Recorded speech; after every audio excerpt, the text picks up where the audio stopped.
आशा करता हूं आप सब बहुत अच्छे होंगे। मेरा नाम है सिद्धांत अग्निहोत्री। स्टडी ग्लोस पे आपका बहुत बहुत स्वागत है। पीओके को लेकर दोस्तों एक बहुत बड़ी खबर सामने आ रही है और बात करेंगे इसकी कि किस तरीके से दाना पानी हुक्का सब बंद कर दिया है। लेकिन एमएस वर्ड का जो हमारा कोर्स है ईआई के थ्रू हमने बताया कि एक्सेल की यूज़ करें, कैसे करें, पावर पॉइंट, एमएस वर्ड, सब कुछ। तो डिस्क्रिप्शन कमेंट बॉक्स में लिंक है, आज तक सेल है। तो पीओके को लेकर क्या खबर सामने आ रही है, मैं आपको बता दूं कि हाल में प्रोटेस्ट हुए थे, 150 लोगों को मार दिया, ऑन रिकॉर्ड है।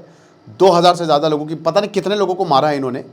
डिफेंस मिनिस्टर ख्वाजा आसिफ ये कह रहा है कि ये कश्मीरी नहीं है, ये तो बाहर के लोग हैं। ठीक है, तो अब वही आइडेंटिटी क्राइसिस। तो अब पाकिस्तान ऑक्यूपाइड कश्मीर में ना खाना देंगे, ना फ्यूल देंगे, ना मेडिसिन देंगे। क्यों? इन्होंने एक 38 पॉइंट अक्टूबर में मान लिया था कि तुमको हजारों करोड़ का पैकेज देंगे, हम तुम्हारी बातें मान ले रहे हैं, अब तुम प्रोटेस्ट मत करना। लेकिन दोस्तों अब ऐसी टेक्निक पाकिस्तान ने अपनाई है जो क्रूरता की सारे हदें पार करती हैं। प्रोटेस्ट खत्म हो जाए, क्योंकि protest has not died down, तो प्रोटेस्ट खत्म हो जाए, ये सबमिट कर दे। तो इन्होंने क्या, खाना बंद कर दिया, दाना पानी सब बंद कर दिया है। ठीक है, रेसिडेंट, ट्रक ड्राइवर्स और ऑपोजिशन फिगर्स इन्होंने बताया है कि जो व्हीकल्स एसेंशियल कमोडिटीज कैरी कर रही थी वो टेरिटरी में एंटर नहीं कर पा रही हैं, शॉर्टेज और ज़्यादा हो गई है। और जॉइंट अवामी एक्शन कमेटी जो आज से 3 साल पहले बनाई गई थी ताकि पीओके की बात को आगे रखा जाए, उनकी बैंड बजा दी है। यहाँ पे उठा उठा के उनको गिरफ्तार किया जा रहा है, उठा उठा के उनको पटका जा रहा है। 12 सीट्स, आपको पता है ना कि जो 12 सीट्स थी उसको लेकर क्लेम हो रहा था कि यहाँ पे पाकिस्तान जो है वो इन 12 सीट्स पर उन लोगों को भर देता है रिफ्यूजीज के नाम पे जो कश्मीर से आए थे, जो पाकिस्तान की सरकार के ही होते हैं, और ये हम बर्दाश्त नहीं करेंगे। लेकिन दोस्तों गुस्सा बिजली को बिल के लेकर है, रिसोर्सेज को लेकर है, डेवलपमेंट को लेकर है, ज़मीन को लेकर है, राइट्स को लेकर है, गेहूं को लेकर है।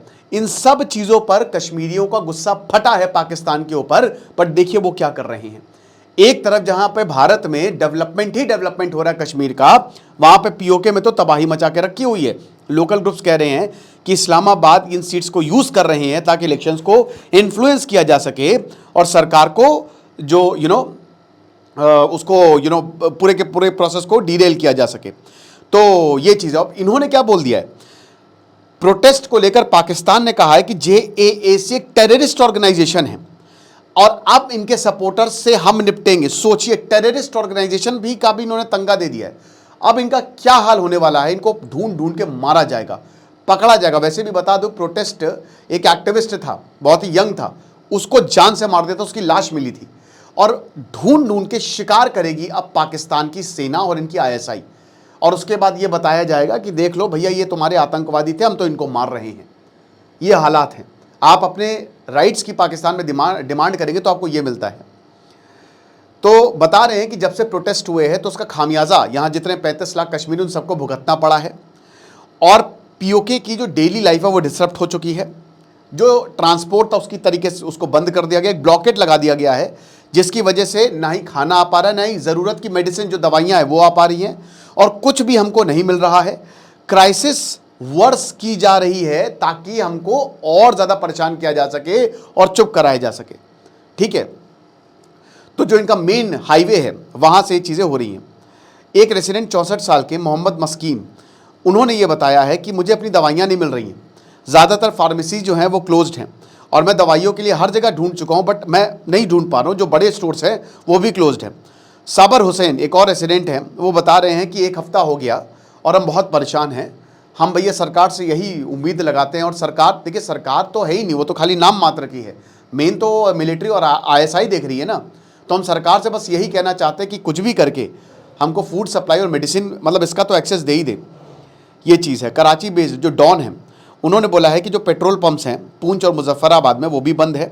जो मोटरिस्ट हैं बता रहे हैं कि भैया हमको ब्लैक मार्केट से फ्यूल खरीदना पड़ रहा है।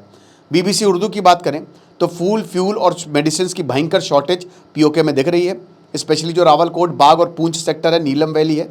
आलिफ दीन जो कि नीलम डिस्ट्रिक्ट के रेसिडेंट है, वो बताते हैं कि भाई मैं 15 दिन का पैसा जमा करके आऊँ कि मुझे आटा मिल जाए, बट अभी तक मुझे आटा नहीं मिला है। मैं हर दिन डिपो में जाता हूँ और मुझे तब भी आटा नहीं मिल रहा है।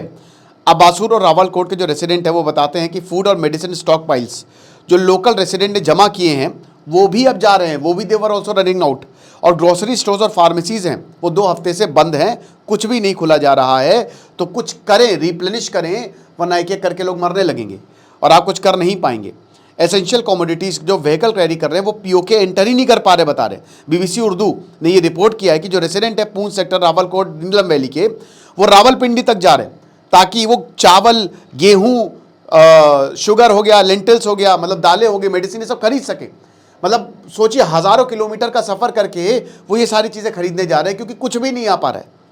ये चीज है। एक रेसिडेंट नावेद ये बताते हैं कि पुलिस ने मेरे व्हीकल को रोक लिया आजाद पठान में और मुझे तब तक अंदर जाने नहीं दिया जब तक मैं जो खाना लेके जा रहा था, मतलब मैं ये लोगों के लिए खाना लेके जा रहा था, दवाई थी इसमें, पेट्रोल था और बहुत सारी चीजें थी, रोक लिया। बोला कि पहले ये सब छोड़ के जाओ यहाँ पे और उसके बाद तुमको अंदर जाना है। तो ये बर्बरता सिविलियंस पर यहाँ पे इनकी आर्मी जो है वो दिखाई जा रही है। कमर्शियल सप्लाई चेन में भी जो रिस्ट्रिक्शंस हैं दे आर अफेक्टिंग इट। तो अब देख लीजिए कि ये हो रहा है। पाकिस्तान जो है ये इस सबक सिखा रहा है कि आज के बाद अगर तुम प्रोटेस्ट करोगे तो तुम्हारी ऐसी की तैसी कर देंगे। पूंछ, मुजफ्फराबाद में तो 1.5 लाख प्रोटेस्टर्स शामिल हुए थे ना। तो पाकिस्तान बोला कि तुम्हारी इतनी औकात, तुम हमारे खिलाफ जाओगे, तुम भारत के साथ जाके कश्मीर में मिलोगे। अभी बताते हैं तुमको, जहाँ पे वही बता रहा हूँ ना कि वहाँ देखिए, ये मैंने आपको 5 साल पहले ही बता दिया था कि भारत को बस पीओके को अगर लेना है तो भारत को बस कश्मीर को डेवलप करना है। एक बार आप कश्मीर को डेवलप कर दे तो मजा आ जाए। भारत लगातार लड़ाई लड़ रहा है, पता है मैप कैसा चाहिए इन लोगों को। पाकिस्तान कहता है कि पूरा राजस्थान हमारा, आधा राजस्थान, आधा और पूरा पंजाब हमारा है। नेपाल कहता है कि उत्तराखंड, ग्रेटर नेपाल ने मैप जारी किया कि इधर उत्तराखंड हमारा है, ठीक है, और इधर झारखंड और ये कुछ यहाँ के एरिया भी हमारे हैं, बिहार के एरिया भी। उधर बांग्लादेश कहता है कि झारखंड, उड़ीसा, बिहार के एरिया, बंगाल हमारा है। तो श्रीलंका कह रहे, जो ग्रेटर श्रीलंका का मैप है वो कह रहे हैं कि तमिलनाडु हमारा है। भारत बोलता है कि तुम सब हमारे हो, है ना, तुम सब अभी बताते हैं बेटा तुम सबको। और म्यांमार कहता है नॉर्थ ईस्ट, चाइना भी यही चीज़ है। तो भारत को ये काटने की कोशिश कर रही है सब, लेकिन भारत कहता है कि बेटा तुम सबको हम काटेंगे, तुम चिंता मत करो, कद्दू कटेगा तो सब में बटेगा। ये चीज़ है। सो अब देखेंगे आगे क्या होता है, ठीक है। अगर कोई और अपडेट होगी तो मैं आपको ज़रूर बताऊंगा। लेकिन हालात बद से बदतर हैं पीओके के, पाकिस्तान ऑक्यूपाइड कश्मीर के। अब ये प्रोटेस्ट होते रहेंगे। ये ऐसा नहीं है कि आपको लग रहा होगा कि शायद ये प्रोटेस्ट खत्म हो गया, बट ऐसा नहीं है। ये लगातार होते रहेंगे और उनको कोई रोक नहीं पाएगा।